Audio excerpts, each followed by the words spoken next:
From the University of South Carolina, your news, your sports, your weather. Carolina News begins now. Hello and welcome to Carolina News. I'm Tylen Holmes. Good afternoon. Thanks for joining us. I'm Haley Ingram. Last week, a civil lawsuit was filed against First Baptist Church in Columbia, claiming a teenager was sexually assaulted by a youth worker. Hannah Treese is in the newsroom with more. Well, that's right, Haley. This is an ongoing lawsuit against First Baptist that's coming just years after another sexual assault suit was settled with the church in 2002. Because this seems to be a repeating issue, we spoke to the Richland County Sheriff's Department and asked them what proper protocol was when an issue of the law comes up in a church. Their answer, always immediately contact law enforcement so they can help. 7,000 members, a $13 million sanctuary that seats thousands. First Baptist Church is one of the largest and oldest churches in Columbia, and now, for the second time, they've found themselves in the midst of a sexual abuse lawsuit. Last week, the family of a 17-year-old boy, who is remaining anonymous, filed a civil suit against the church claiming that the boy was sexually abused starting at the age of 11 by a youth worker named Andrew McCraw. The lawsuit also states that the church knew about the abuse for years and did nothing. In a statement released by First Baptist regarding the lawsuit, the church says they became aware of the allegations last fall and investigated and took appropriate disciplinary action. And according to Richland County Sheriff's Department, the correct action to take is to contact law enforcement immediately. Just contact us. We'll be able to help you whether you have information to give or if you just have concerns and you want information. We'll give you whatever it is that you need, however we can. Now the question being raised is what is going wrong and what can be done going forward to fix the chronic issue. The lawsuit claims that the church handled the issue incorrectly by failing to report it. As for how churches and their members can try to prevent these and other issues going forward, the members also is very important. It's just as important as the people who head the church. Have a relationship with your local law enforcement. Know what we have available to you and how we can help you, so that if something ever happens, whether it's good or bad, you know what to do and we can help you out. So while this lawsuit is ongoing, having a personal relationship with law enforcement and reaching out to them immediately when something happens is crucial. For Carolina News, I'm Hannah Treese. And I spoke to several local churches today, all of whom assured me that they have strict policies in place regarding volunteering with minors. These policies include background checks, annual safety training, and regulations forbidding volunteers from ever being alone with minors. Thanks, Hannah. The public is still talking about Harvey Weinstein and the whirlwind of accusations against him. After over 48 women came forward about being sexually harassed by Harvey Weinstein, the former movie director has been fired from his company, checked into rehab, and most recently resigned from his company's board. Women have continued to come forward regarding the sexual harassment they faced from Harvey, most recently being Game of Thrones star Lena Headey.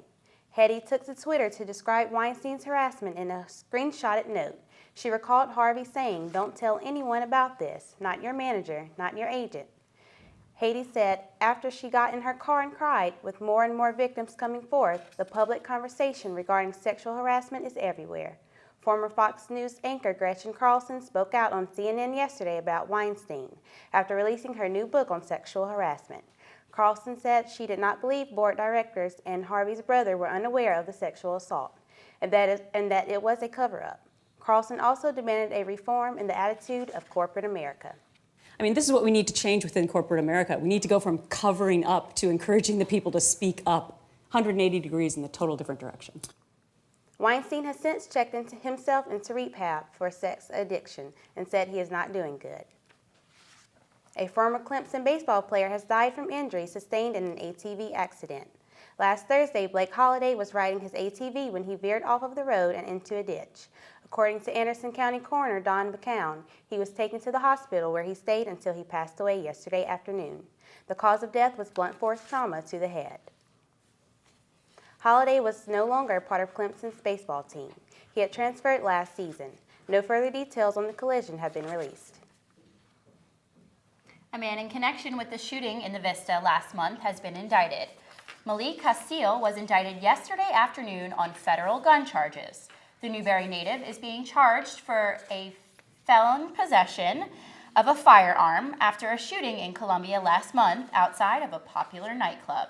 8 people were injured in the shooting. The past few days, the temperatures here in Columbia have been slipping into sweater weather. Our very own Brianna Trusty is out at a pumpkin patch to let us know if this fall weather will continue.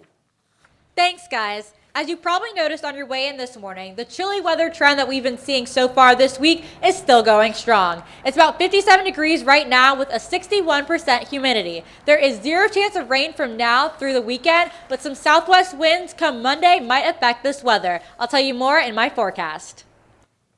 Thanks, Brianna. Most visitors to the South Carolina State Fair come to enjoy the food, rides, and music. But for others, it's the chance to prove themselves in competition. Sarah Stone has the story.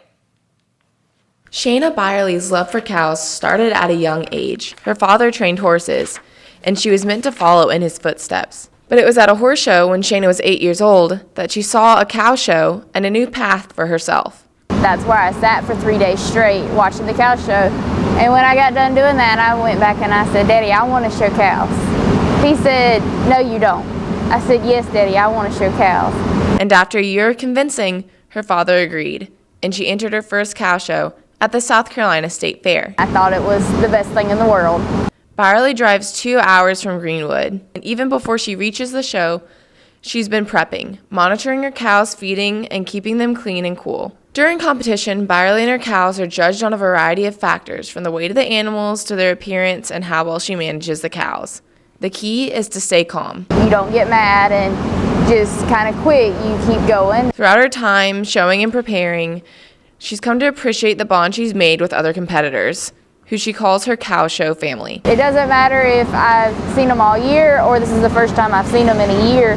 If I go, "Hey, I need some help," they'll be like, "All right, what you need?" And beyond her relationships with her fellow competitors, Byerly cherishes the bond she creates with the animals. You have your ones that like you and you really worked with them, and like I can go out in the pasture and whistle and my cows come to me. That makes this year of showing a little bittersweet. Every year I still love it and still want to come back, and although this is my last year. After 13 years, she's gotten too old to compete. But her cow knowledge will still serve her after her showing days are over. She'll be taking over her grandparents' cattle farm. There's things that I want to change, but I'm still going to continue to run the family farm. Taking her love of cattle from a pastime to a career. Sarah Stone, Carolina News. The cow shows run through Saturday, and the fair ends on Sunday, October 22nd. 1 in 10 people aged 65 and older have Alzheimer's. See what people in Columbia are doing to help spread awareness about this disease next. A California high school chemistry teacher has returned back to teaching after being suspended for kneeling during the national anthem. During a school's pep rally last week, Wendy Papas kneeled as the national anthem played with 2 signs in hand. One reading, "Black Lives Matter," and the other, "It's okay to disagree with every sign here." Papas, who was unaware that her actions were upsetting to others at the time, was placed on paid leave later that day. She was able to return to school yesterday.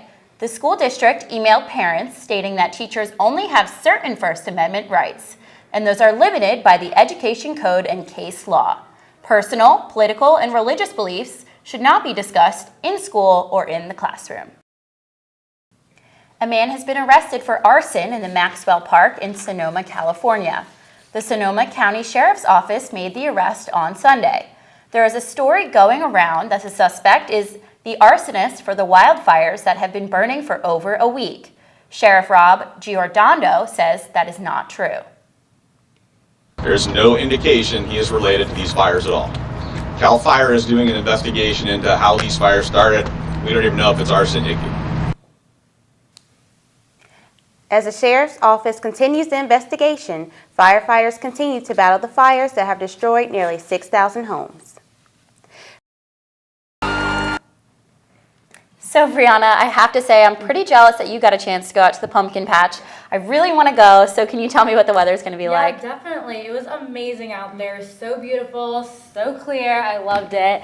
So Today, obviously, 69 degrees, amazing sunny day, really perfect for going out to the pumpkin patch. Saturday, Sunday, Monday, a little bit cloudier, a little bit rainier, but hopefully you can enjoy all your fun during the weekend.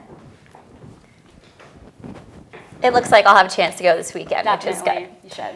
Coming up, the men's and women's golf team success continues. And on NBA opening night, one star suffers a horrific injury, and the reigning champs opener doesn't go as planned. Also in the bottom of the 8th, Gary Sanchez doubled to right center, which brought in the winning runs for the Yankees and forced a Game 5 for a ticket to the World Series. Well, you probably won't agree with me, but I'm okay with a little bit of a rest from Gamecock sports. I agree. Yeah, I think we need it too. On to a different kind of sports, I guess you could say. After the break, a kangaroo fight club is caught on camera. We'll take a look next. It's just too hard to keep her inside. I really don't